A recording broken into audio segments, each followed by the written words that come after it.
Bw'onyomera sula mu nju ya kanyomonyomo bwe ndikuta ndikwata mulala kanyomonyomo bw'onyomera sula mu nju ya kanyomonyomo bwe ndikuta ndikwata mulala kanyomonyomo bw'onyomera sula mu nju. This is Child Restoration Outreach, an NGO that is working with street children and their families. We had a mission of rescuing children from the streets and then reintegrating them into their families and then supporting them with education and skills so that they can be productive persons within the community. It's so how it's very harsh to be in the streets, whereby you're guided by no one in the name of a parent. You have to go around the street, look for what to eat, and it's all hard. And people mistake you for a thief and the like, so you're beaten up. All those many things. So I found out real that these children in the streets, or me myself inclusive, are not necessarily wrong or bad children, but they are simply children who find themselves in the streets out of different circumstances. I had the privilege to do an internship with Child Restoration Outreach, CRO. I interviewed George. One of the questions I asked all of the students was, what are your hopes and dreams for the future?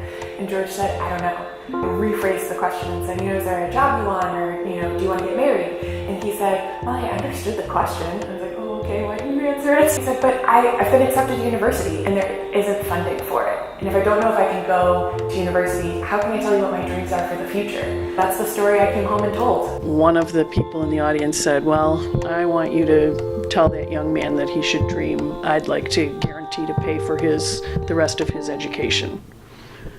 People rallied around it and believed in George's dreams and in the dreams that were possible from other street children.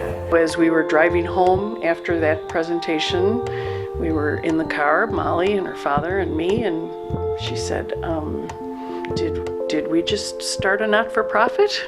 It was just going on a lot of energy, and that was key. Starting by supporting one student, George, and now this year in the 2017-2018 year, we're going to support 20 students.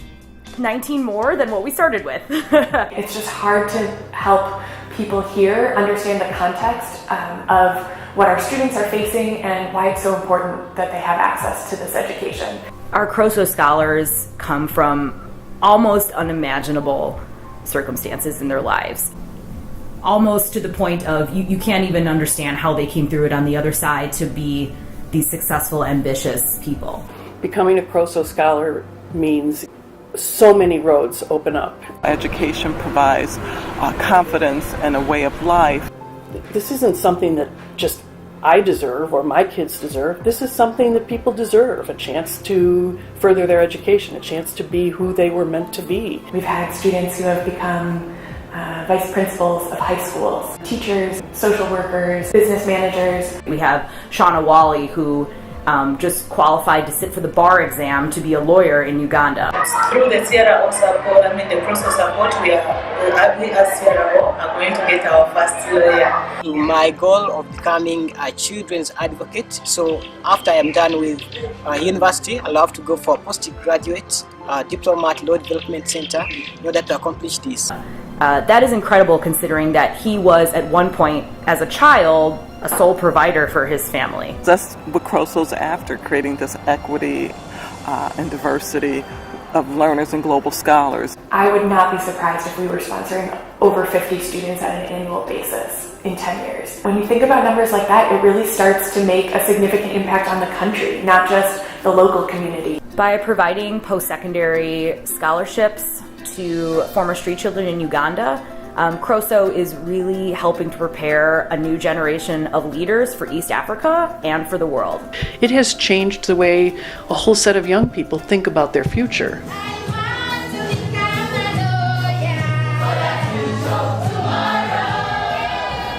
Early I knew that this organization had the potential to continue the great work that it's doing. Any way this organization can continue to do that benefits the global society as a whole. There's still a great need, and we're not fulfilling it yet. CRO, our partner organization, has 4 sites in Uganda, and we only support students at one of them. At that one site, we're not even accepting all of the most qualified students yet because we don't have enough funding. You really don't have to give much of yourself to be able to make a huge difference. Your donation or your support of a student, your encouragement is quadrupled in its impact on these students in Uganda. There is no downside to being a CROSO donor, not a single one.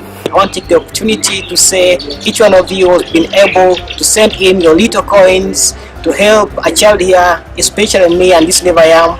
I should say that I am much, very grateful. Thank you so much.